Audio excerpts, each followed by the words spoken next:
ஒரு சிச்சுவேஷன் இருந்தது. தமிழ்நாடு அரசு ஊழியர்களுக்கு கூட சம்பளம் கொடுக்க முடியாத அளவுக்கு அந்த கஜானாவை காலி செய்திருந்தார்கள் திராவிட முன்னேற்ற கழக அரசாங்கம். அவர்களுக்கு நன்றாக தெரியும் தாங்கள் மீண்டும் பதவிக்கு வரப்போவதில்லை என்று. கொச்சையாக பேச போனால் தமிழக கஜானாவை திராவிட முன்னேற்ற கழகம் நக்கி விட்டு போய்விட்டார்கள். ஒரு பைசா கிடையாது. டெல்லிக்கு வந்த பொழுது பிரதமர் நரேந்திர மோடியிடம் விஜய் மனம் விட்டு பேசியிருக்கிறார். அதை தவிர இந்த வெள்ளை அறிக்கை வருவதற்கு முன்னதாக மத்திய அரசாங்கத்துடன் நிலைப்பாடு என்ன என்பதை கேட்டறிய வேண்டும் என்று பர்சனலாகவே தனிப்பட்ட முறையில் முதலமைச்சர் விஜய் அவர்கள் நிர்மலா சீதாராமனை சந்தித்து பேசினார். 45 நிமிடம் பேசினார். நிர்மலா சீதாராமனே என்னிடம் சொன்னார். பிரதிதினம் இதை பெருசு பண்றதுக்கு காரணம் தமிழகத்தில் ஒரு மாசத்துக்குள்ள சட்ட ஒழுங்கு சரியில்லைங்கிறாங்க. ஏன் சார், சிங்கப்பெண் மற்றும் டிஐஜி எல்லாம் ஆபீஸெல்லாம் அப்பாயின்ட் பண்ணியிருக்காங்க. we have to wait for 6 months. ஒரு வருஷத்துலேயே நீங்க எப்படி சட்டத்தை ஒழுங்கு பண்ண முடியும்? டெய்லி குழந்தைகள், அதுவும் நம்ம 1 மணி நேரத்துக்கு ஒருக்கா 2 மணி நேரத்துக்கு ஒருக்கா ஒரு குழந்தை பாதிக்கப்படுது அப்படிங்கிறது ரொம்ப சிவியரான ஒரு ப்ராப்ளம் இல்லையா? அப்ப அதுல ஒரு 6 மாசம் வரைக்கும் டைம் கொடுங்கன்னு சொல்லி ஜகா வாங்க முடியாது. இப்போ நடந்துட்டு இருக்கிற சட்டம் ஒழுங்கு பிரச்சனை, மின்வெட்டு பிரச்சனை, இந்த மாதிரி பல பிரச்சனைகள் பத்தி சட்டமன்றத்துல பேசி அதை ஸ்தம்பிக்க வைக்கலான்றது பிளானா இருக்கு அப்படின்னு தகவல்கள்லாம் வருது. அதுவே தாவேக்கா இப்போ இந்த பக்கம் முன்னாள் அமைச்சர்களுடைய ஊழல்கள் இதெல்லாம் பேசுவாங்க அப்படின்னு ஒரு தகவல் வருது. தமிழக சட்டமன்றம் ஒழுங்காக நடைபெறாது. இருக்கட்டும், சட்டம் ஒழுங்கு பிரச்சனைகள், இது எல்லாமே எதிர்கட்சிகள் சட்டமன்றத்துல எடுத்து வைக்கிறது அப்படிங்கிறது மக்கள் மத்தியில போய் ரீச் ஆகி அது தாவேக்கா அரசுக்கு ஒரு பின்னடைவை கொடுக்கும், ஒரு நெகட்டிவான ஒரு இம்பாக்டை ஏற்படுத்தும் அப்படின்னு எதிர்பார்க்கலாம். அது நடக்க வாய்ப்பு இருக்கா?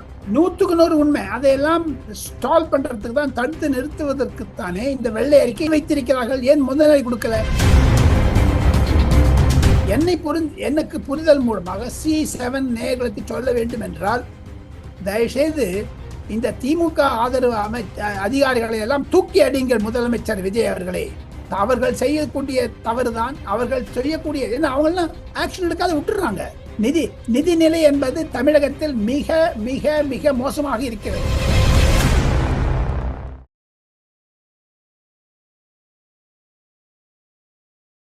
அனைவருக்கும் அன்பு வணக்கம். இன்றைய சிறப்பு நேர்காணலில் நம்மோடு இணைந்திருப்பவர் மூத்த பத்திரிகையாளர் திரு டெல்லி ராஜகோபாலன் அவர்கள். அவரிடம் தற்போது பேசுபொருளாக இருக்கிற முக்கியமான அரசியல் விவகாரங்கள் பற்றி பேசலாம். சார் வணக்கம்.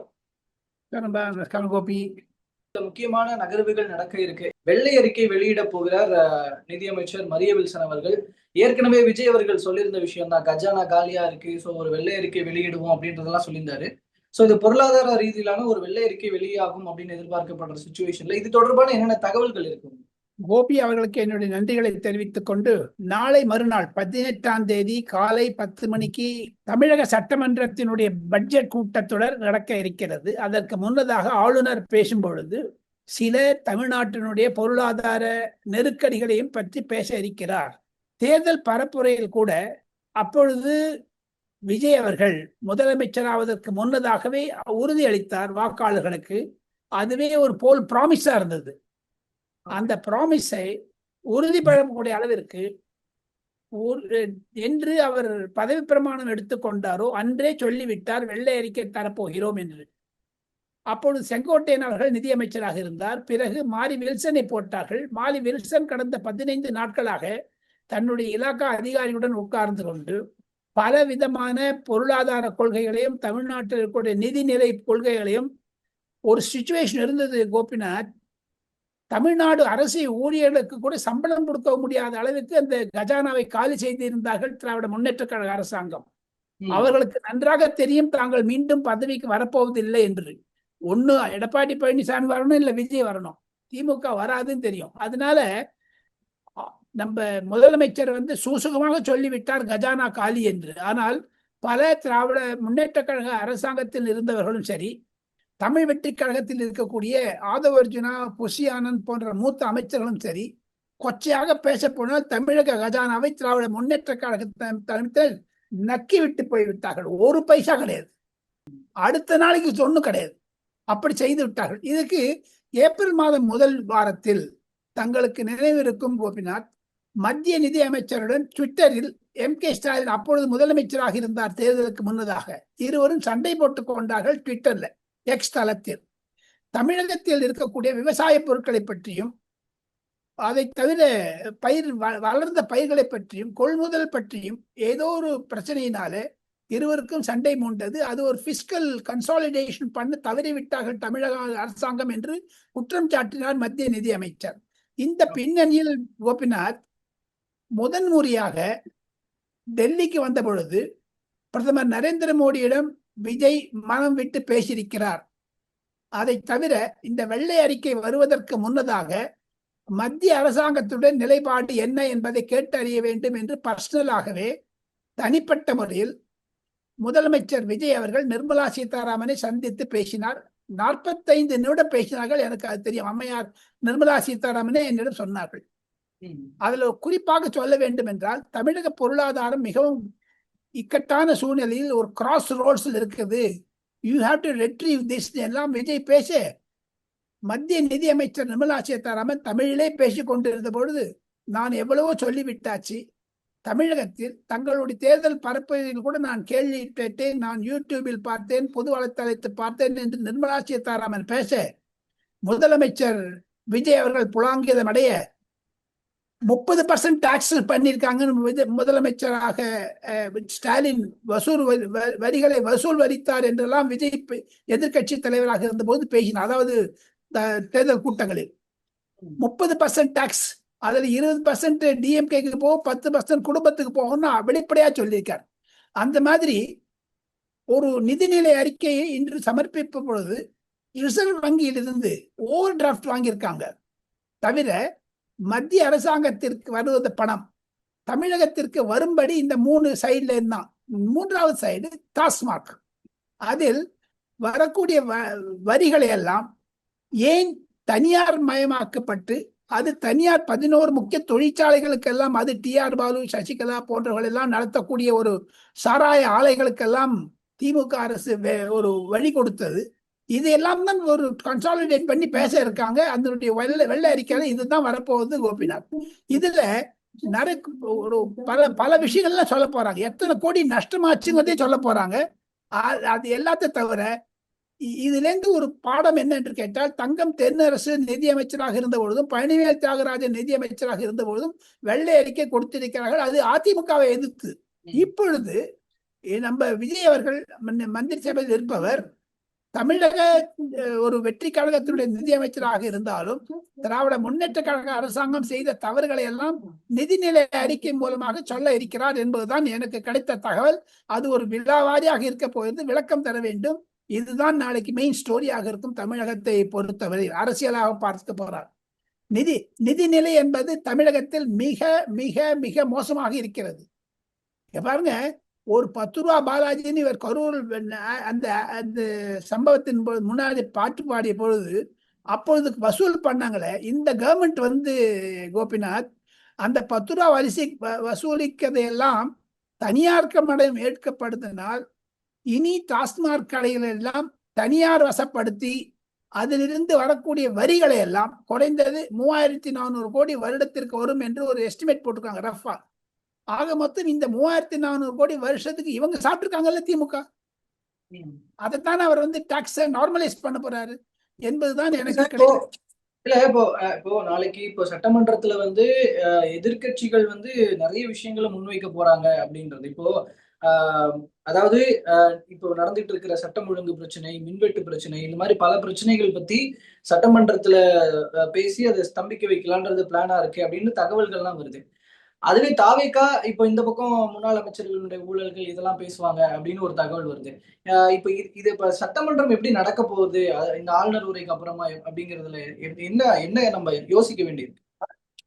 எனக்கு கிடைக்கக்கூடிய தகவல்கள் ரகளை, கூச்சல், குழப்பம், அட்டகாசம். ஒரு ஒரு விதத்துல பாத்தீங்கன்னா, நேற்று முன்தினம் ஆதவ் அர்ஜுனாவும் புஷி ஆனந்த் 2 சீனியர் மந்திரிகளும் மதுராந்தக விழாவில், இணைப்பு விழாவில் ஆதவ் அர்ஜுனா பேசியதை நான் முழுமையாக கேட்டேன். பல தமிழ் வெற்றி கழக தலைவருடன் நான் தொலைபேசியில் பேசிய பொழுது எனக்கு கிடைத்த தகவல், திராவிட முன்னேற்ற கழக அரசாங்கம் இருந்த ஊழல்களை எல்லாம் சொல்வதற்கு முன்னதாக உதயநிதி ஸ்டாலின் நின்று பேச ஆரம்பித்தாலே தமிழ் வெற்றி கழக எம்எல்ஏக்கள் எல்லாம் அவரை உட்கார் அமர செய்து என்று அமளிப்பை செய்து விடுவார்கள். போதாத குறைக்கு இந்த அசம்பிளி ப்ரொசீடிங்ஸ் லைவ் டெலிகாஸ்டா சென்னை தூர்தர்ஷனிலும் மற்ற தொலைக்காட்சிகளும் கொடுப்பதற்கு யூடியூப்ல பண்ண போறாங்க. அதுல இருந்து தமிழக சட்டமன்றம் ஒழுங்காக நடைபெறாது. சபாநாயகர் பிரபாகரனுக்கு ஒரு மாபெரும் சேலஞ்சாக எதிர்நோக்கக்கூடிய பிரச்சனைகள்.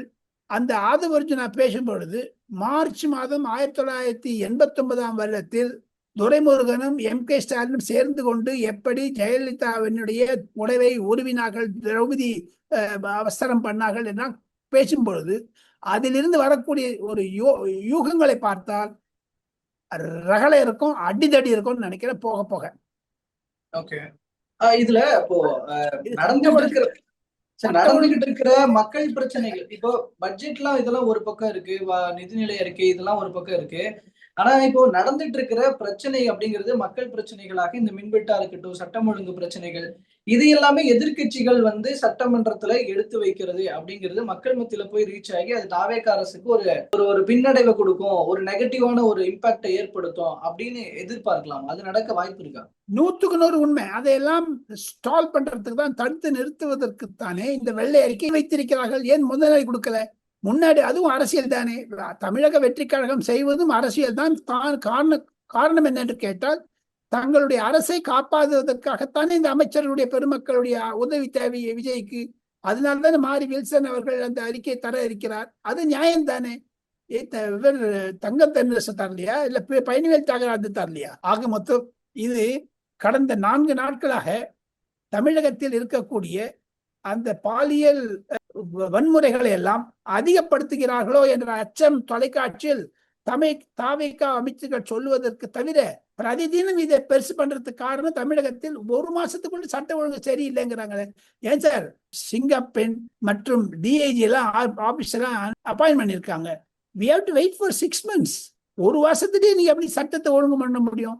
இருந்தாலும் வட இந்தியர்கள் எல்லாம் தாக்குதல் செய்கிறார்கள் என்று ஒரு அறிக்கையும் நான் பார்த்தேன்.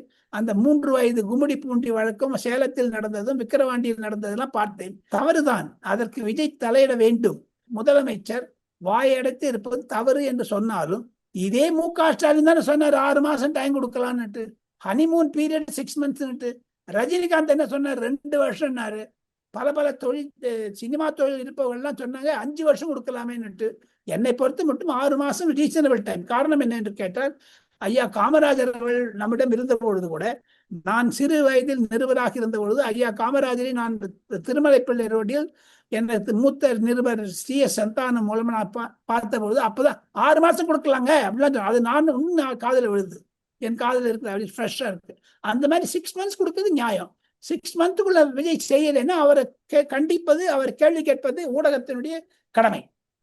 இந்த 6 months அப்படிங்கிறது வந்து ஒரு நிர்வாகம் சார்ந்த பல மற்ற விஷயங்களுக்கெல்லாம் கொஞ்சம் அக்செப்டபிள். ஆனா வந்து சட்டம் ஒழுங்கு பிரச்சனை அப்படிங்கிறது டெய்லி குழந்தைகள், அதுவும் நம்ம ஒரு மணி நேரத்துக்கு ஒருக்கா 2 மணி நேரத்துக்கு ஒருக்கா ஒரு குழந்தை பாதிக்கப்படுது அப்படிங்கிறது வந்து ரொம்ப சிவியரான ஒரு ப்ராப்ளம் இல்லையா? அப்ப அதுல எனக்கு ஒரு 6 மாசம் வரைக்கும் டைம் கொடுங்கன்னு சொல்லி ஜகா வாங்க முடியாதுல்ல? அது உண்மைதான், அது உண்மைதான். அதற்கு ஒரு பெரிய காரணத்தை எனக்கு ஒரு தமிழ் வெற்றி கழக மூத்த தலைவர் சொன்னது என்ன என்று கேட்டால், IAS IPS தமிழகத்தில் கேடர் ஸ்ட்ரெங்த் IAS ஆபீசர்கள் குறைந்தது 340 பேர் இருக்கிறார்கள். ஜூனியர்லேருந்து சீனியர் மட்டும், சீஃப் செக்ரட்டரி மட்டும், அசிஸ்டன்ட் டிஸ்ட்ரிக்ட் கலெக்டர்லேருந்து. அதே மாதிரி IPS 200 பேர் இருக்காங்க. இந்த 600 பேர் ரஃப்லி, அந்த 600 பேர் 500 பேர் இன்னும் DMKல இருக்காங்க, சிம்பத்தைசர்ஸ். இந்த அரசாங்கம் அவர்களுக்குள்ளே அவர்கள் செய்யக்கூடிய திருநெல்வேலிகளும் அவர் செய்யக்கூடிய ஒரு இப்ப டிரான்ஸ்பர் பண்ணியிருக்காரு. அந்த ஆத்திரம் இருக்கும். ஒரு ஆபீசர் இருந்துட்டாங்கன்னா பர்மனண்டா இருக்கணும்னு நினைப்பாங்க. ஏன்னா அங்க சொத்து சுகம் அவங்களுடைய ரிலேஷன்ஷிப், அதுக்காக 3 years டிரான்ஸ்பர் பண்ணணும்னு வச்சிருக்காங்க. புது அரசாங்கம் வந்து டிரான்ஸ்பர் பண்ணாங்க. எனக்கு புரிதல் மூலமாக C7 நேயர்களுக்கு சொல்ல வேண்டும் என்றால், தயவுசெய்து இந்த திமுக ஆதரவு அதிகாரிகளை எல்லாம் தூக்கி அடிங்கள் முதலமைச்சர் விஜய் அவர்களே. அவர்கள் செய்யக்கூடிய தவறுதான் அவர்கள் செய்யக்கூடிய, ஏன்னா அவங்கெல்லாம் ஆக்ஷன் எடுக்காத விட்டுறாங்க. இப்ப பாருங்க, மின் தடை வருவது என்றால் விஜய் நம்ம CT நிர்மல்குமார் சொல்லுவது போன்று அங்கு திராவிட முன்னேற்ற கழக அரசாங்கத்தில் இருந்து ஊழல் செய்தவர்கள் நிறைய பேர் இருக்காங்க. இவர் வந்த உடனே இந்த 1 மாசத்துல ஊழலை நிறுத்தணும்னு பார்த்தா லா அண்ட் ஆர்டர்ல பிச்சு நிறுச்சு. இதற்கு தவிர இது ஒரு நிமிடம் இந்த விஷயத்திலிருந்து வேறு ட்ராக்குக்கு போய் வேறு பாதைக்கு போய் புரிதலை உண்டாக்குவதற்காக சொல்லுகிறேன். வெங்காயம் நம்ம நம்ம சுஷ்மா ஸ்வராஜும் ஷீலா தீக்ஷித் அரசாங்கம் வெங்காயத்தை போயிடுச்சுப்பா. வெங்காயத்தை அன்னைக்கு நினைச்ச வெங்காயத்தை 400 ரூபாய் கிலோ போட்டாங்க எல்லாருமே. அதை தவிர நிதிஷ்குமார் பீகாருடைய முதலமைச்சராக இருந்தவர். அப்பொழுது குழந்தை கடத்தல் அதிகமாக போயிருந்தது பீகார்ல. நேபாளுக்கு எடுத்து போய் கொண்டு இருந்தாங்க. they used to murder the children. அது ஒரு பெருசா போய் நிதிஷ்குமார் அரசாங்கமே வெளில போக வேண்டிய அளவுக்கு போயிடுச்சு, டிஸ்மிஸ் பண்ண வேண்டிய அளவுக்கு. அந்த மாதிரி ஒரு நெருக்கடியை கொடுப்பது எதிர்கட்சியினுடைய ஜனநாயக முறையீடு. ஆனா 1 மாசத்தை தவறு என்று தான் சொல்கிறேன். ஆக மொத்தம் ஐஏஎஸ் ஐபிஎஸ் ஆபீசர்கள் சொல்லக்கூடிய ஒரு மெதப்பு போக்கு தவிர மீடியாக்கள் இது இரண்டையுமே விஜய் அவர்கள் சரிவர ஒருங்கிணைப்பு செய்யவில்லை என்று பல திராவிட முன்னேற்ற கழக தலைவர்கள் எதிர்பார்த்திருந்தாலும் தமிழ் வெற்றி கழக தலைவர்கள் கூறுகிறார்கள் என்னிடம். இந்த ஐஏஎஸ் ஆபீசர் ஐபிஎஸ் ஆபீசர் பண்ற லூட்டி தான் பாயுது. இல்ல, இது தொடர்பாக ஒரு முதல்வர் ஏதாவது இந்த பிரச்சனையை அட்ரஸ் பண்ணி பேசலாமே, ஒரு வீடியோ வெளியிடலாம். அதெல்லாம் எதுவுமே பண்ணாம இருக்கிறதுன்றது ஒரு ஒரு ஒரு முக்கியமான பிரச்சனையாக பார்க்கிறீங்களா? நான் தமிழக முதலமைச்சர் விஜயை ஆதரித்தோ எதிர்த்தோ பேசவில்லை.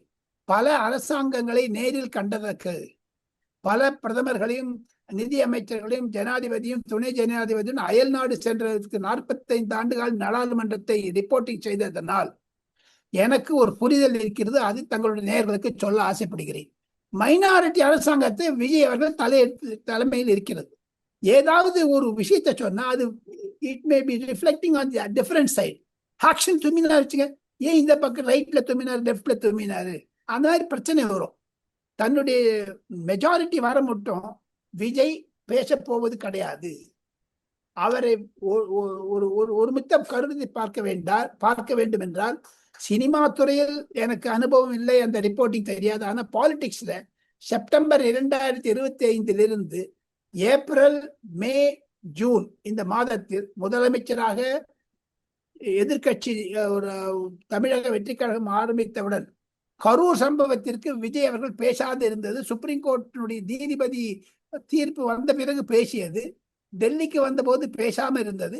அவருடைய பை நேச்சர் அவர் he's very quiet person, he's not reactive. இப்போ என்ன மாதிரி உங்களை மாதிரி கடன்னு பேசுறது கிடையாது. ஸ்டாலின் பேசுறாரு, மாட்டிக்கிறாரு. அண்ணாமலை பேசுறாரு, நன்னா மாட்டின்றார் கடந்துட்டு, வளர்றாரு கடந்துட்டு. அந்த மாதிரி வளர்றது இல்லை முதலமைச்சர். Careful person. அதை உங்களுடைய நேயர்களுக்கு ஒப்பிட வேண்டும் என்றால் PV நரசிம்மராவ், டாக்டர் மன்மோகன் சிங் மாதிரி ஜாகிரதையா இருக்காரு. Measured tongue. நரேந்திர மோடி மாதிரி நிருபரை பார்க்க வேண்டிய அவசியம் இல்லை என்று அவர் நினைத்திருக்கிறார். நம்ம எப்படி சொல்ல முடியும்? நீங்க ரியாக்ட் பண்ணணும், வீடியோ போடணும்னு வீடியோ கொடுத்தாரு. பிரதமர் மன் கி பாத் மாசத்துக்கு ஒருத்தர் சொல்றாரு. விஜய் கூட அன்னைக்கு அந்த கரூர் சம்பவத்தை முடிஞ்ச பிறகு வரும்போது வீடியோ கொடுத்தாரு. அவருக்கு தெரியும் எப்ப கொடுக்கணும் எப்ப வேண்டான்னு. அவர் நம்ம கம்பல் பண்ண முடியாது. அது அவருடைய சுதந்திரம். அவருக்காகத்தானே 5 மந்தி பேசின்னு இருக்காங்க. ஆதவ் அர்ஜுனா பேசுறாரு, அவங்க ஏன் பதில் சொல்ல மாட்டேங்கிறாங்க திமுக? ஆக மொத்தம் விஜய் பேச வேண்டியது இல்லை என்பது என்னுடைய நாகரிகமாக இருக்கக்கூடிய ஜனநாயகத்தில் என்னுடைய கருத்து. அது ஏன்னா அநியாயமா இருந்ததுன்னா எதனா வளரின்னு போலாம். இந்தியாவிலேயே தங்களுடைய முதல் பார்வையாக தங்களுடைய நேயர்களுக்கு சொல்லணும்னா 3 types of chief ministers. Aggressive mercurial Mamata Banerjee மாதிரி லோடன் பேசுறது, அரவிந்த் கெஜ்ரிவால் மாதிரி. அதே மாதிரி நவீன் பட்நாயக், ஜெகன் ரெட்டி அவங்க முதலமைச்சராக இருந்தபோது பேச மாட்டாங்க. 3வது MK ஸ்டாலின் பேப்பர்ல படிச்சுக்கிட்டு எழுதுவார். சிட்டு கொடுத்த சின்ன காரணம் என்ன என்று கேட்டால் அது தவறு இருக்கக்கூடாது என்று. நான் MK ஸ்டாலின் கிண்டல் பண்ணல, கண்டம் பண்ணல. எழுதி அம்மையார் ஜெயலலிதா கூட எழுதி வச்சு தான் படித்தாங்க. ஸோ தர்ஃபோர் அதில் ஒரு டீவியேஷன் இருக்காது. ஆக இந்த 3 விதமா பார்க்கலாம். என்னை பொறுத்த மட்டும் நவீன் பட்நாயக் மாதிரி தான் இருக்காரு விஜய். அமித்ஷா மாதிரி இருக்காரு நம்ம ஆதவ் அர்ஜுனா. நிர்மலா சீதாராமன் மாதிரி இருக்காங்க நம்ம புஷி ஆனந்த். ஸோ மத்திய அரசாங்கத்துடைய பிரதிபலிப்பு மாதிரி நான் டெல்லியில் இருக்கத்தான் I can compare the state government with central government. ஆனா அவர் நரேந்திர மோடி மாதிரி பேசாதிருந்து சாதனை சாதிப்பதுதான் ஒரு அரசியலுக்கு அழகு. ஸோ பார்ப்போம் சார், பொறுத்திருந்து என்ன நடக்குது அப்படிங்கிறத. தற்போது பல்வேறு தகவல்கள் மற்றும் கருத்துக்களை பகிர்ந்து கொண்டமைக்கு ரொம்ப நன்றி சார். தேங்க்யூ.